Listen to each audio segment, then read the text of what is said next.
Movie का start 1962 में एक बहुत बड़ी शिप से होता है, जहां एक ऐसा हादसा होता है जो आपको हैरान कर देगा। शिप पर पार्टी चल रही होती है और सब एंजॉय कर रहे होते हैं कि तभी अचानक हमें एक स्ट्रेंज सा हाथ देखने को मिलता है जो शिप के सिस्टम को डिस्टर्ब करता है और जिसकी वजह से एक वायर निकलती है और डांस फ्लोर पर मौजूद सब लोगों को चीरती हुई जाती है। सब लोगों की बॉडीज दो पार्ट में डिवाइड हो जाती हैं, मगर एक छोटी बच्ची केटी छोटी हाइट होने की वजह से बच जाती है। ये हॉरिफाइंग सिनेरियो देखते हुए वो जोर से शाउट करती है। सीन्स प्रेजेंट पर शिफ्ट होते हैं जहां एक सैल्वेज क्रू एक शिप को रेस्क्यू करके शोर पर लाते हैं, जिसके बाद वो एक क्लब में बैठे अपनी विक्ट्री सेलिब्रेट कर रहे होते हैं। वहाँ उन्हें जैक फेरीमैन एक वेदर सर्विस पायलट मिलता है। जैक उन्हें एक शिप एंटोनिया ग्रेजा का बताता है जो सदियों पहले गायब हो गई थी। साथ ही वो बताता है कि ये शिप गोल्ड से लोडेड थी और रूमर्स के मुताबिक ये बेरिंग सी में है। सैल्वेज क्रू शिप को रेस्क्यू करने का डिसाइड करता है, जिसके लिए वो नेक्स्ट डे जेक के साथ जाते हैं। डेस्टिनेशन पर पहुंचने पर उन्हें कोई शिप नहीं मिलती, जिस पर वो काफी हैरान होते हैं कि अचानक उसकी बोट एक बहुत ही जायंट शिप से टकराती है। लकीली किसी को कोई इंजरी नहीं होती। जैक और क्री के अलावा बाकी सब उस शिप की तरफ बढ़ते हैं। शिप के अंदर जाने पर उनके साथ अजीब चीजें होना शुरू हो जाती हैं। उन्हें एक साउंड सुनाई देती है और वो उसे फॉलो करते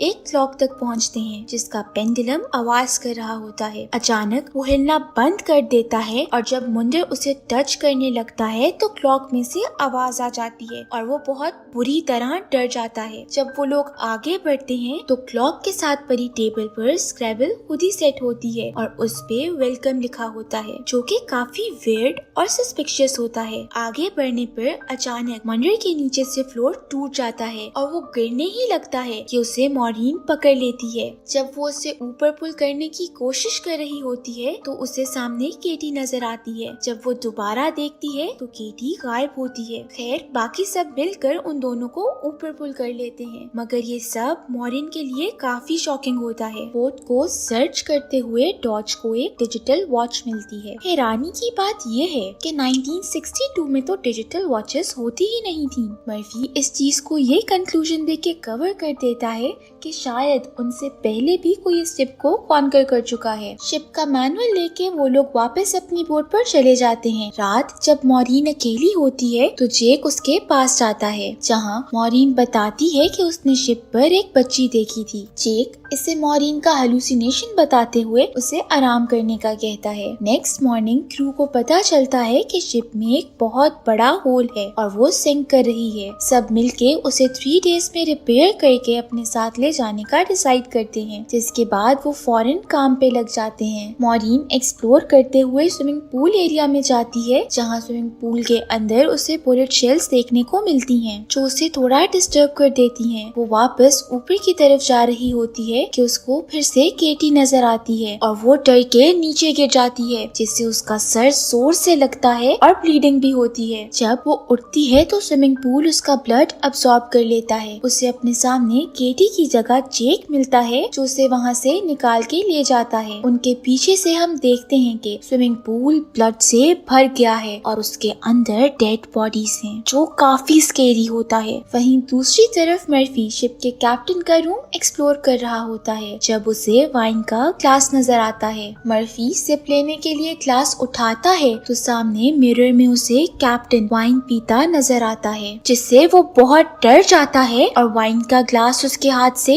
गिर जाता है। सीन्स वापस मॉरीन और जेक पे शिफ्ट होते हैं, जो लॉन्ड्री रूम से गुजरकर इंजन रूम का डोर ओपन करते हैं तो पानी की तेज लहर उनकी तरफ आती है, जिसके अंदर डेड बॉडीज भी होती हैं। दोनों बहुत डर जाते हैं। जब वापस आने के लिए उसी गेट की तरफ जाते हैं जिससे वो आए थे तो वो लॉक्ड होता है। फिर जो डोर उन्होंने खोला था वो उसकी तरफ बढ़ जाते हैं। सीन्स क्लेयर पर शिफ्ट होते हैं, जिससे फ्रांसिस्का की आवाजें आ रही होती हैं। फ्रांसिस्का 1962 में शिप पर लाउंज सिंगर थी। जब ग्रीड आवाज फॉलो करते आगे बढ़ता है तो उसे कुछ नहीं मिलता, मगर हमें फ्रांसिस्का देखने को मिलती है। जेक और मॉरीन बाकी क्रू को ढूंढ रहे होते हैं, जिस दौरान वो एक रूम में पहुंचते हैं और वहाँ उन्हें बहुत सा गोल्ड मिलता है। जब वो बाकी क्रू को इन्फॉर्म करने निकलते हैं तो उन्हें लॉन्ड्री रूम में से आवाजें आती हैं। मॉरीन अंदर जाके डिस्कवर करने की कोशिश कर रही होती है कि व्हाइट शीप में से कुछ हिलता है और मॉरीन को फॉलो करने लगता है। वो डरती हुई बाहर निकलती है तो उसे पता चलता है कि वो और कोई नहीं बल्कि उसी के पार्टनर्स हैं।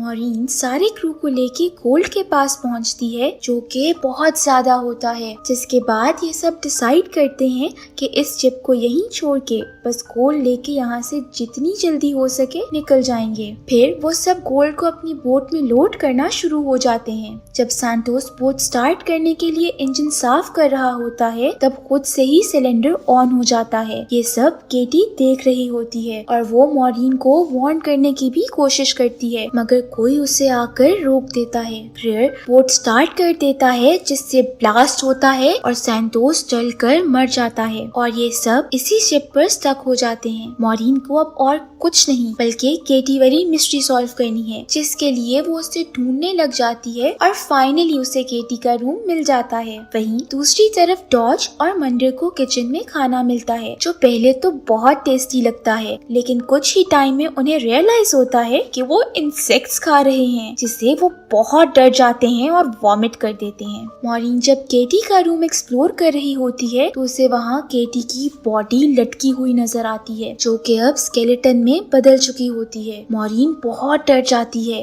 वहीं दूसरी तरफ ग्रीड के साथ कुछ बहुत ही वियर्ड होता है। वो जिस रूम में होता है वहाँ अचानक सब चेंज होने लग जाता है और वापस 1962 में बदल जाता है जब वो शिप बिल्कुल ठीक थी और सब पार्टी कर रहे थे। ये सब देख के ग्रेयर को कुछ समझ नहीं आता और वो शॉक हो जाता है। सीन्स मर्फी पे शिफ्ट होते हैं जो कैप्टन के रूम में अफसरदा बैठा होता है कि अचानक उसके पास पड़ी वाइन की बोतल हिलने लगती है। मर्फी के सामने कैप्टन बैठा होता है जो उसे वाइन देता है। मॉरीन केटी की डेड बॉडी से नेकलेस उतार के देख रही होती है कि जब पीछे से केटी की रूह आ जाती है। जब मॉरीन नेकलेस उसके हाथ में देती है तो वो उसके हाथ के बीच से निकल जाता है, जिस पर मॉरीन के अंदर जो थोड़ी सी होप थी वो भी टूट जाती है। मॉरीन को यकीन हो जाता है कि केटी सच में एक गोस्ट है। सीन्स वापस मर्फी पे जाते हैं जहाँ कैप्टन उस पे बहुत शॉकिंग चीजें रिवील करता है। मर्फी को पता चलता है एक लॉरेलाई नामी शिप का जिसका गायब होना आज तक एक मिस्ट्री है। उस शिप को एंटोनियो गाजा ने रेस्क्यू किया था और वो सारा गोल्ड भी लॉरेलाई शिप का था। जिस दिन एंटोनियो गाजा ने लॉरेलाई को रेस्क्यू किया था उसके ठीक 2 दिन बाद एंटोनियो गाजा डिसअपीयर हो गई। कैप्टन मर्फी को एक पिक्चर दिखाता है जिसको देख के मर्फी का रंग उड़ जाता है। अब वो पिक्चर किसकी है ये हमें आगे पता चलेगा। केटी मॉरीन को बताती है कि वो और इस शिप पर मौजूद बाकी लोगों की सोल्स यहाँ हॉस्टेज हैं और जो ये सब कर रहा है जब तक वो अपना कोटा पूरा नहीं कर लेता कोई भी यहाँ से नहीं निकल सकता। इससे पहले कि केटी आगे कुछ बताती रूम की वॉल्स पे कुछ आना शुरू हो जाता है और केटी बहुत डर जाती है। वो मॉरीन को वार्न करती है कि जितनी जल्दी हो सके वो शिप छोड़कर चली जाए और वो अभी भी ऐसा कर सकती है। उतनी देर में केटी गायब हो जाती है और उन्हें बस उसकी स्क्रीमिंग सुनने को मिलती है। मर्फी जो कि अब सब जान चुका है मॉरीन को ढूंढ रहा होता है ताकि वो शिप से जल्द अज जल्द निकल सके, मगर उसे अपने सामने सैंटोस की जली हुई बॉडी नजर आती है जो उसे बहुत हॉन्ट करना शुरू कर देती है। दूसरी तरफ हम ग्रीड को देखते हैं जिसे फ्रांसिस्का की रूह सेड्यूस करके अपने पीछे आने पर मजबूर करती है। जब वो ग्रीड को फुली अपने काबू में कर लेती है तो एक ऊंची जगह से नीचे फेंककर मार देती है। मॉरीन मर्फी को ढूंढते उसके पास पहुंचती है और मर्फी को मॉरीन भी सैंटोस ही लग रहा होता है, जिससे डर के वो मॉरीन पर हमला कर देता है। मर्फी मॉरीन को मारने की कोशिश करता है मगर मॉरीन उसके पाँव पर नाइफ मार देती है। अब मर्फी जब उस पे हमला कर रहा होता है तो जेक पीछे से आकर मर्फी को जख्मी कर देता है और मॉरीन को बचा लेता है। वो अब मर्फी को एक्वेरियम में बंद कर देता है क्योंकि वो फिर किसी पे हमला करके उसे जख्मी कर सकता है। चीजें इतनी सस्पिशियस हो जाती हैं कि जिसके बाद उन्हें बस इस बोट से निकलना होता है। मॉरीन बाकी सब के साथ शिप को फिक्स करने में लग जाती है। वो लोग शिप को रिपेयर कर देते हैं और मॉरीन ग्रेयर को ढूंढने निकलती है जहाँ उसे वापस केटी केटी मिलती है जो उसे ग्रे की डेड बॉडी दिखाती है। केटी मॉरीन को अपने साथ पास्ट में ले जाती है जहाँ मॉरीन पे सब राज खोलती है। मॉरीन दिखाती है कि शेफ्स गोल्ड की खातिर लोगों के खानों में पॉइजन मिला के खिला देते हैं, फिर वो खुद भी मर जाते हैं। बाकी लोग फायर से